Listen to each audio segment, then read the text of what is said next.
SPC government college की MA previous की class में सभी विद्यार्थियों का स्वागत। इन दिनों हम कांट की मॉरल फ़िलॉसफ़ी पढ़ रहे हैं और उसमें हमने कल की क्लास में उसके जो मॉरल प्रिंसिपल्स हैं उन पर बात की थी। तो जैसे कि मैंने आपको बताया कि कांट ने 4 मॉरल प्रिंसिपल्स दिए हैं। 2 पर हम कल विचार कर चुके थे, जिसमें से एक था सार्वभौमिकता का नियम और दूसरा था मनुष्यता को साध्य मानने का नियम। तीसरा उसका नियम है स्वाधीनता का नियम। और इस नियम के तहत कांट ये कहते हैं कि जो सार्वभौमिक नैतिक नियम हैं उन्हें मनुष्य को स्वाधीन रूप से अपने बौद्धिक संकल्प के तहत उन नियमों का पालन करना चाहिए, स्वाधीनता से पालन करना चाहिए। इसका मतलब ये है कि आप जो नैतिक कर्म कर रहे हैं, जिन नैतिक नियमों का पालन कर रहे हैं, वो किसी बाहरी दबाव में नहीं होने चाहिए, बल्कि वो आत्म प्रेरित होने चाहिए। वो स्व अधीन, आपके अधीन हो। आपका संकल्प आपके अधीन है और आप नैतिक नियमों का पालन कर रहे हैं। तो इस नियम के आधार पर जो नैतिकता है वो बाह्य आरोपित ना होकर कैसी होती है? आत्म प्रेरित होती है। यहाँ पर कांट ने कहा कि नैतिकता किसी भी बाहरी दबाव, डर, प्रलोभन, प्रशंसा से प्रेरित नहीं होनी चाहिए। वो आपकी अंदर की आवाज़ होनी चाहिए कि ये किया जाना चाहिए, है ना। आपको वो अपना कर्तव्य लगना चाहिए और तब जब आप करते हैं तब उस कर्म का नैतिक मूल्य होता है। इसको मैं कुछ एग्जाम्पल्स आपको समझाती हूँ कि जब हम कई बार ऐसा होता है कि हम कोई नैतिक कर्म करते हैं तो वो हम या तो कई बार प्रशंसा के लिए करते हैं, है ना। कुछ लोग बहुत बड़े बड़े दान देते हैं, गरीब लोगों की मदद करते हैं, लेकिन उसके पीछे जो भाव छुपा हुआ होता है वो ये होता है कि समाज में मेरी प्रतिष्ठा बढ़े, लोग मुझे जाने, इसलिए लोग दान देते हैं और एक चेयर बनवाते हैं, प्याऊ बनवाते हैं, मंदिर के बाहर अगर वो बैठने की जगह बनवाते हैं तो वहाँ पर अपना नाम लिखवा देते हैं, है ना। या गरीबों की सहायता करते हैं तो उनको लगता है कि कहीं ना कहीं उनका नाम आना चाहिए। तो ये क्या है? ये प्रशंसा से वशीभूत होकर आप नैतिक कर्म कर रहे हैं। कांट की नज़र में इसका कोई नैतिक मूल्य नहीं है। कई बार इंसान है वो डर की वजह से करता है कि अगर मैं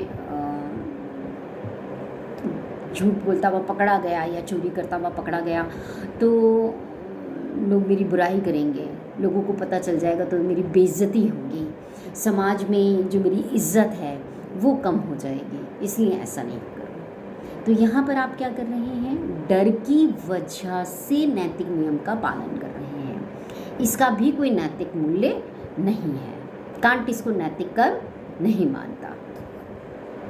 इसके आगे वो ये भी कहते हैं कि अगर वो आपकी इच्छाओं, आपकी भावनाओं से प्रेरित होकर भी किया जा रहा है तो भी इसका कोई नैतिक मूल्य नहीं है, क्योंकि तब भी आपका जो संकल्प है वो स्वाधीन नहीं है, वो बल्कि किसका पराधीन है? आपकी इच्छाओं का दास है, आपकी भावनाओं का दास है।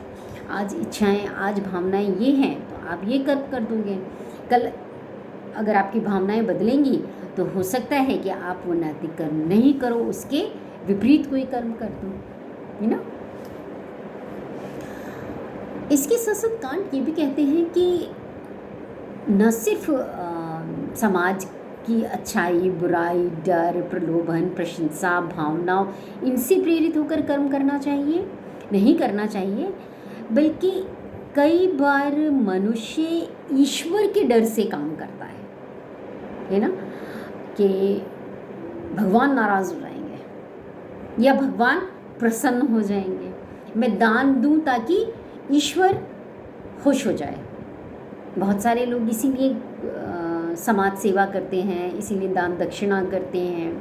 कांट इसका भी कोई नैतिक मूल्य नहीं मानता।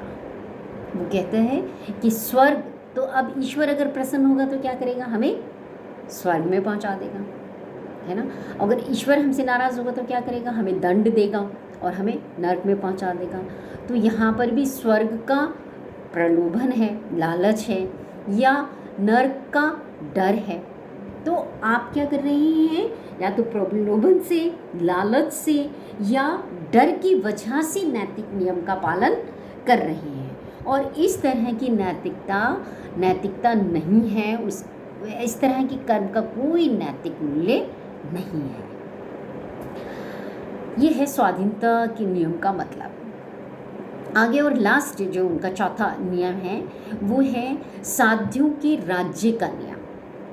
और इस नियम का मतलब ये है कि कांट ने इस नियम के तहत एक आदर्श समाज की कल्पना की है, जिसके अंदर कैसे मनुष्य हैं, ऐसे मनुष्य हैं जो कि अपने स्वाधीन से, अपने स्वाधीनता के साथ, अपनी स्वतंत्र संकल्प के साथ, है ना, अपनी संकल्प की स्वतंत्रता के साथ वो सार्वभौमिक नैतिक नियमों का पालन करते हैं।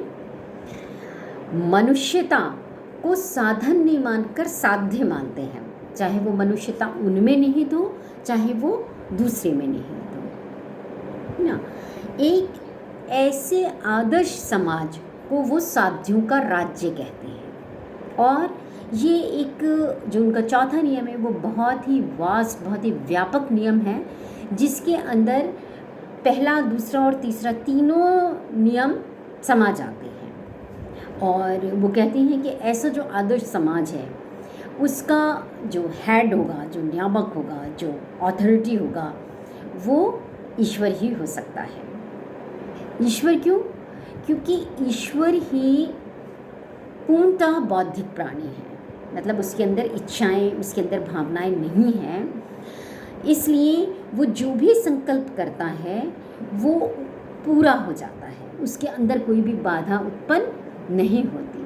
इसलिए उसका जो संकल्प है, ईश्वर का जो संकल्प है, वो होता है पवित्र संकल्प। लेकिन मनुष्य में क्या है, हम ईश्वर से कैसे भिन्न हैं?